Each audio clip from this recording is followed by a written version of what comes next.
Light. Man found out early the only way you can light this dark is by fire, an open flame. At first, they would take torches of some kind to carry around with them to light their way in the dark. And 3,000 to 5,000 years ago, they claim, they invented candles to light their way in this darkness. And this carried on for many a year. An open flame was the only way to light the dark. But then they come up with modernization, oil lamps.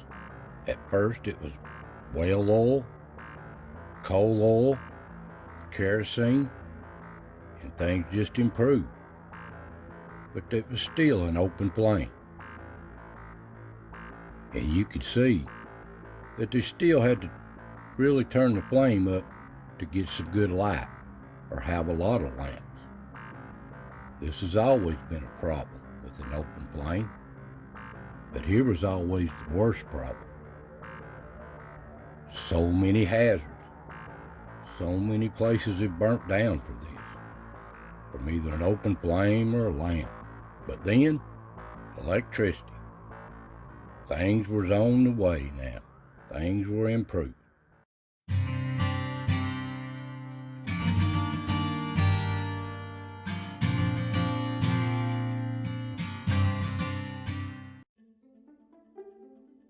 Now, they knew about electricity.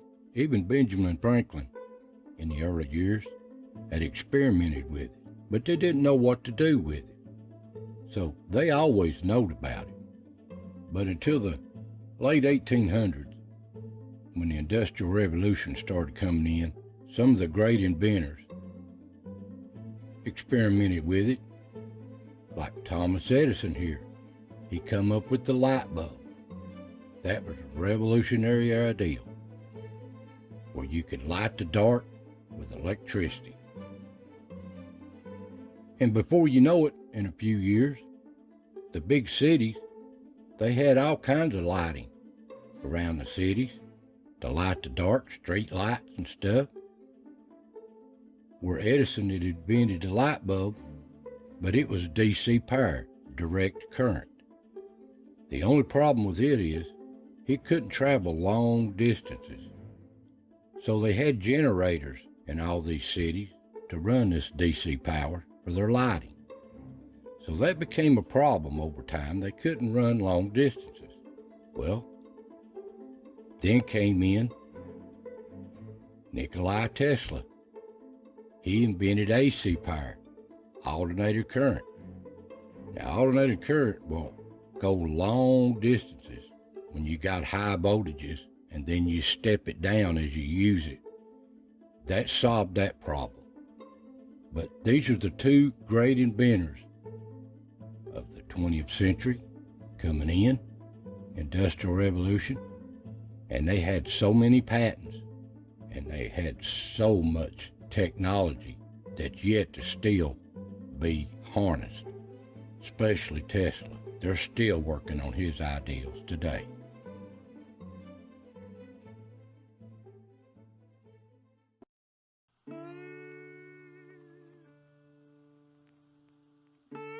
Now here in rural Appalachia, and really all across rural America, we were just isolated. There was no such thing as electricity in them days. Most people lived on little farms in these rural communities, these valleys, and these hollers. This is their way of life. And they've grown up that way. Generation after generation in these mountains.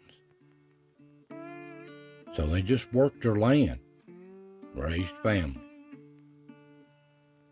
And they worked these little farms, and this is how they made their living. And they tried to make money off of it too. But this was their way of life, and nothing's changed for generations. Now some of these little communities and little towns in these rural areas, They had electricity, but it was generators. Contractors or something put power out, but it was nothing big, and it didn't leave the community of that area. It wasn't out in the rural areas, that's for sure. People lived in these old farms, these big old houses, no electricity in them whatsoever. I can't believe the air conditioning, as hot as it got in them, and as cold as it got. But these are the kind of homes that live throughout rural America, especially in these mountains. And a lot of people lived hard, dirt poor.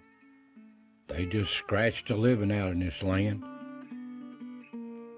and hunted game. This is their way of life, and it's always been that way in these mountains. Most of them didn't have no indoor water, that's for sure. They had a creek, a well, or here's a little spring here. They carried the water back to the house. No indoor plumbing or water, so they took baths in wash tubs, washed their clothes in a wash tub. This is the way it's always been in these mountains, but it's not that way anymore. In the old schoolhouses and churches, they didn't have no electricity, so they done everything during the daylight hours if they possibly could. But this is the way it was. And these little old houses, now if you're in the coal mining communities, they lived in mostly mining camps that the company furnished them homes. These are some of the better ones. And in the mines, the lighting they had at that time, before electricity or before battery lights, they had old flame lights on their heads. You can see them here. This is what they used. Just a flame, a torch on their head. That's hard to believe. That's what caused so many explosions. But then they moved up to carbide light, where it's carbide. When water got on it, it would put off a gas, and you'd strike it here, and it'd put off a little flame. So that's what they used for lights before the batteries come out. And around the home, they used a lot of light around the fireplaces for warmth and heat for the house, and light too. But this is what they used, the old kerosene or coal oil lamps. It's hard to believe they read by these. They didn't put off as much light as you'd think they would. It took a lot of them to make a lot of light. And they'd carry them around the house and do what they got to do after dark. They had to watch it didn't turn it over, start a fire. Even at the dinner table. This is their centerpiece around the house. After dark was a lamp or a candle. That's the way it was. Now back in them days before they had electricity, they had radios, which is coming out, battery radio. And they'd charge their batteries down to general store or something, had charging stations. But there you go, they had radios back then. And around the farm or out in the outdoors, they used lanterns like this. Here's a couple old lanterns. You remember the old Coleman lantern? The old pump-up style? I loved them lanterns better than anything. I didn't care nothing about the gas lanterns. These, you can put gas in them and pump them up and use them. But these old lamps, they were high maintenance.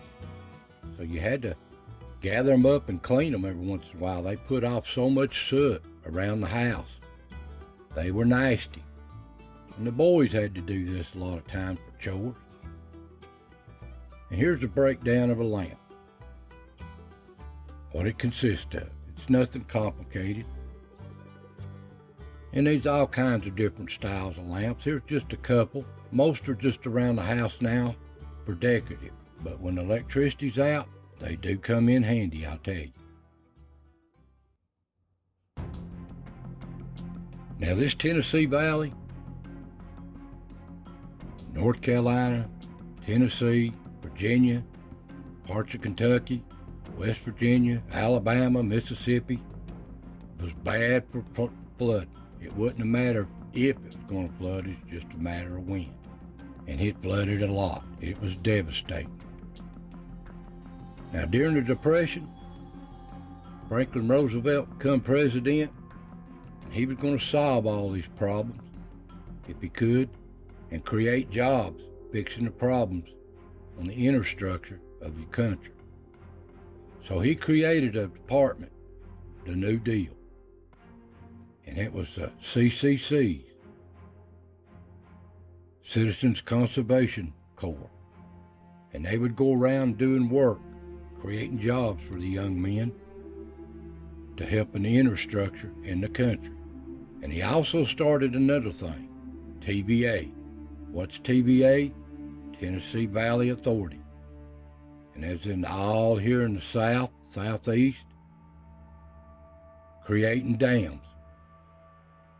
Numerous dams they built. And the first one they started to build was Norris Dam. So they had to acquire all the land to get it. A lot of people went along with it, but some didn't. Their land was in these families for generations, and they didn't want to get rid of it. Some had some violence, but most was peaceful. But a lot resented selling their land to the government. But that's what it took to build these dams. And after they acquired the land and started construction, the CCC set up camps around different areas. This is just one over Norris Dam that they built. And the men would work in here and clear the land, the houses, the trees, and get it ready for the lake. But they had to move a lot of cemeteries too. A lot of cemeteries had to be moved. And they worked hard at this too, to get all these cemeteries moved and relocated for not being under the lake.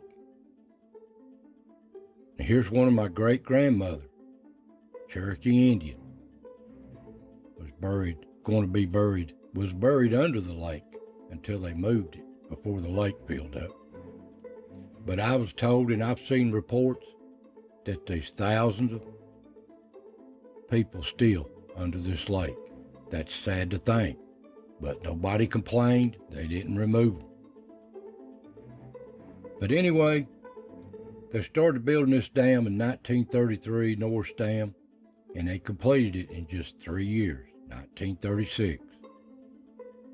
But they created a lot of jobs, good paying jobs for this poor area, and people really loved it too. But here's Norris Dam when it was completed, 1936. And not only did it take care of the water problem, flooding, holding the water back, it created electricity. You can see the power plant there. And this is an old picture when it first opened of the distribution center for the electricity out of their substation, how they controlled it.